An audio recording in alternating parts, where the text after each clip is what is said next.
வரைக்கும் லவ்வில் ப்ராப்ளம் எல்லாருமே பார்த்துருப்பாங்க. ஆனால் ப்ராப்ளத்திலே லவ் இருந்தால் எப்படி இருக்கும்? இன்றைக்கி நம்ம பார்க்க போகிற படத்தோட ஒன்டே ரொம்பவே சிம்பிள் தாங்க. ஆனால் செம்ம ரியலிஸ்டிக்ங்க.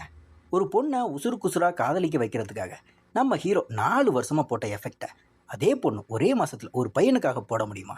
இது தாங்க இன்றைக்கி நம்ம பார்க்க போகிற லவ் படத்தோட மீதி கதை. இந்த படத்தோட முழு கதை வீடியோக்குள்ளே போகிறதுக்கு முன்னாடி நீங்கள் இப்போ தான் நம்ம சேனலுக்கு ஃபஸ்ட் டைம் வந்தீங்கன்னா சப்ஸ்கிரைப் பண்ணிவிட்டு பக்கத்தில் இருக்க பெல் ஐக்கானை கிளிக் பண்ணிக்கோங்க. அப்படியே இந்த வீடியோக்கு ஹைப் கொடுத்தா இந்த வீடியோ இன்னும் நிறைய பேருக்கு போய் சேரும். சரி வாங்க வீடியோக்குள்ளே போகலாம். இந்த படத்தோட ஆரம்பத்தில் நம்ம ஹீரோவும் ஹீரோயின் அவந்திகாவும் பயங்கரமாக லவ் பண்ணிக்கிட்டு இருக்காங்க.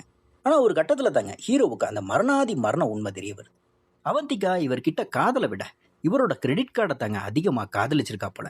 காசு பணம் துட்டு மணின்னு ஹீரோவோட ஒட்டுமொத்த பேங்க் பேலன்ஸையும் காலி பண்ணுறா. இதோட விளைவா வாழ்க்கையில் கடனே வாங்கக்கூடாதுன்னு ஒழுக்கமாக வாழ்ந்த நம்ம மிடில் கிளாஸ் ஐடி ஹீரோ இப்போ credit card, EMI, personal loan ஒரு புது மாய உலகத்துக்குள்ள நடுக்கடலில் சிக்கியிருக்காருங்க. அப்பாவுக்கு தெரியாமல் லட்சக்கணக்கில் கடன். ஒரு கட்டத்தில் தாங்க முடியாமல் ப்ரெஷர் அதிகமாகுதுங்க. சரி இவ்வளோ தாங்குன்னு தாங்குறோமே, அந்த பொண்ணாவது கூட நிற்குமான்னு பார்த்தா அங்கே தான் ட்விஸ்ட். அவங்க அம்மா பேச்சை கேட்டுட்டு நம்ம அவந்திகா எனக்கு இவன் வேணாம், எங்கள் அம்மா தான் முக்கியம் அப்படின்னு சொல்லிட்டு எஸ்கேப் ஆகுறா. இப்போ ஹீரோவோட மைண்ட் வாய்ஸில் அப்பாவை ஏமாற்றி அம்மாவை ஏமாற்றி குடும்பத்தையே நடுத்தருவில் நிற்க வச்சு வேலையும் போய் இப்போ இவ்வளோ இல்லாமல் நான் நடுரோட்டில் நிற்கிறேனே அப்படிங்கிற மாதிரி நினைக்கிறாங்க.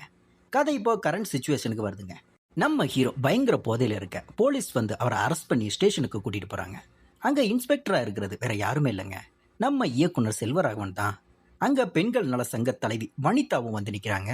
இவன் அவந்திகாவை லவ் பண்ணி ஊட்டி வரைக்கும் கூட்டிகிட்டு போய் ரூம் போட்டுட்டு இப்போ கல்யாணம் பண்ணிக்காம துபாய்க்கு தப்பிக்க பார்க்குறான் அப்படின்னு சொல்லி கம்ப்ளைண்ட் தராங்க. அப்போ நம்ம ஹீரோ செல்வராகவன் கிட்ட, சார் நான் லவ் பண்ணது பீச், பார்க், ஊட்டி போனது எல்லாமே உண்மைதான். ஆனால் நான் ஏன் கல்யாணம் பண்ணிக்காமல் துபாய் போகிறேன்னு என் கதையை ஷார்ட் அண்ட் ஸ்வீட்டாக சொல்கிறேன் கேளுங்க அப்படின்னு சொல்லி ஃப்ளாஷ்பேக்கை ஆரம்பிக்கிறாருங்க. அப்படியே கட் பண்ணா ஃப்ளாஷ்பேக்கில் நம்ம ஹீரோவோடையது ஒரு பக்கா மிடில் கிளாஸ் ஃபேமிலிங்க. ஒரு நாள் எதிர் வீட்டு பாட்டி இறந்து போக அங்கே வர அவந்திகாவை பார்த்த உடனே நம்ம ஹீரோவுக்கு லவ் ஸ்பார்க் ஆகுதுங்க. அவளை எப்படியாவது கரெக்ட் பண்ணணும்னு முடிவெடுத்த நம்ம ஹீரோ பாட்டி காரியத்தில் எல்லாத்துலேயுமே முன்னாடி நிற்கிறாரு. அடுத்த சில நாட்களில் அவந்திகா டேட்டிங் கூப்பிட மால் போகலாம் அப்படின்னு சொல்லி பிளான் பண்ணுறாங்க. ஆனால் ஹீரோ கிட்ட பைக் இல்லைங்க, ஆட்டோவில் தான் போவோம் அப்படின்னு சொன்ன உடனே அவந்திகா மூஞ்சி சுருக்குறாங்க. பைக் இருந்தால் தான் அவங்க கூட சுற்றுவேன் அப்படின்னு சொல்லி கண்டிஷன் வேற போடுறா. ஹீரோவும் அப்பா அம்மா கிட்ட காசு வாங்கி 1 லட்ச ரூபாயில் ஸ்கூட்டி எடுக்கலாம் அப்படின்னு சொல்லி ஷோரூம் போனான். ஆனால் அங்கே அவந்திகாவோ 3 லட்ச ரூபாய்க்கு ஸ்போர்ட்ஸ் பைக் கேட்குறா. 1 லட்ச ரூபா ஸ்கூட்டி 50 கிலோமீட்டர் மைலேஜ் தரும். ஆனால் இந்த 3 லட்ச ரூபா பைக் 20 கிலோமீட்டர் தருதே பெருசு. ஆனால் காதலியோட ஆசைக்காக ஹீரோ அந்த பெரிய பைக்கை கடனுக்கு வாங்குறாருங்க. அதே மாதிரி அவந்திகாவுக்கு டீ குடிக்கணும்னாலும் ஸ்டார் பக்ஸ் மட்டும் தாங்க போவாங்க. இப்படியே ஹீரோவோட 40,000 ரூபா சம்பளம் பத்தாம கிரெடிட் கார்டு கடனை அடைக்க இன்னொரு லோன், அந்த லோன் அடைக்க இன்னொரு கிரெடிட் கார்டுன்னு ஆட்டை தூக்கி ஆட்லையும் போட்டு வாழ்க்கையை ஓட்டியிருக்காரு. ஒரு நாள் அவந்திகாவோட அம்மா ஊருக்கு போன நேரத்தில் அவந்திகா ஹீரோவை வீட்டுக்கு கூப்பிட்றா. ஹீரோவும் ஏதோ ஒரு எக்ஸைட்மெண்ட்டில் போக அங்கே வெறும் ரச சாப்பாடு தாங்க கிடைக்குது. அது மட்டும் இல்லாமல் அவசரத்தில் நம்ம ஹீரோ அங்கே ஒரு பாக்கெட்டை மறந்து வச்சுட்டு வந்துடுறாருங்க. அதை அவங்க அம்மா பார்த்துட்டு தப்பாக புரிஞ்சுக்க இப்போ அவந்திகா நம்ம உடனே கல்யாணம் பண்ணிக்கணும், அதுவும் ஊட்டியில் தான் அப்படிங்கிற மாதிரி கட்டாயப்படுத்துகிறான். வேறு வழியே இல்லாமல் 1 லட்ச ரூபாய்க்கு பட்டு புடவை, 60,000 ரூபாய்க்கு தாலி எல்லாத்தையும் கடன் வாங்கிட்டு ஊட்டிக்கு போகிறாங்க. அங்கே வச்சு தங்கச்சிக்கிட்டே இருந்து கால் வருதுங்க. கடன்காரங்க கொடுத்த கம்ப்ளைண்ட்டில் அப்பாவையும் அம்மாவையும் போலீஸில் பிடிச்சி வச்சிருக்காங்க அப்படிங்கிற மாதிரி சொல்கிறான். இந்த விஷயத்தை கேள்விப்பட்ட ஹீரோ சென்னைக்கு வந்தா அவந்திகாவோட அம்மா ஹீரோவோட அப்பா கிட்ட, உன் பையன் லட்சக்கணக்கில் கடன் வச்சிருக்கான் அப்படிங்கிற மாதிரி ஆதாரத்தை தூக்கி வீசுறாங்க. இதனால் மனசு உடஞ்சு போன அப்பாவோ குடும்பமும் சொந்த ஊருக்கே போயிடுறாங்க. ஆஃபீஸ்லேயும் ஒழுங்காக வேலை செய்யாதால ஹீரோவுக்கும் வேலையும் போகுதுங்க. நடுத்தருவில் நின்ன ஹீரோ கிட்ட அவந்திகா எங்கள் அம்மா அன்னைக்கு கோபத்தில் பேசிட்டாங்க, இப்போ பேசு அப்படிங்கிற மாதிரி சொல்ல கோபமான ஹீரோ, உன்னால என் வாழ்க்கையே போச்சு அப்படிங்கிற மாதிரி கத்துறாரு. இதை பார்த்த வனிதா ஹீரோவை பிடிச்சி ஸ்டேஷனில் ஒப்படைக்கிறாங்க. இது வரைக்கும் கதை கேட்ட இன்ஸ்பெக்டர் செல்வராகவன், தம்பி உனக்கு இவ்வளோ பெரிய சோகமா, சாரிப்பா அப்படிங்கிற மாதிரி ஃபீல் பண்ணுறாருங்க. அப்போ ஹீரோ ஒரு புது டெக்னிக் சவால் போடுறாருங்க. அது என்னன்னா, நான் 4 வருஷமா அவந்திகாவுக்கு பார்த்த love care, bike drop, financial pressure எல்லாத்தையும் அவள் ஒரே ஒரு 4 மாதம் எனக்காக பண்ணி காட்டட்டும், அவள் ஜெயிச்சா நான் அவளை கல்யாணம் பண்ணிக்கிறேன் அப்படிங்கிற மாதிரி சொல்கிறான். அவந்திகாவும் சவாலை ஏற்றுக்கிறாங்க. ஆனால் ஒரே வாரத்தில் அவந்திகாவுக்கு மூச்சு முட்டுது. பையனோட ப்ரெஷர் என்னென்னு அப்போதாங்க அவளுக்கு புரியுது. தான் வாங்கின கடனை கட்ட முடியாமல் வேலைக்கும் போக முடியாமல் அவந்திகாவோட வேலையும் போகுதுங்க.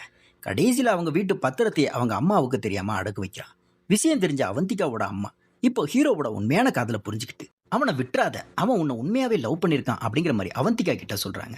அவந்திகாவும் ஹீரோ கிட்ட என்னால் உன் ப்ரெஷரை தாங்க முடியல, என்ன மன்னிச்சிரு அப்படிங்கிற மாதிரி அழுகிறான்.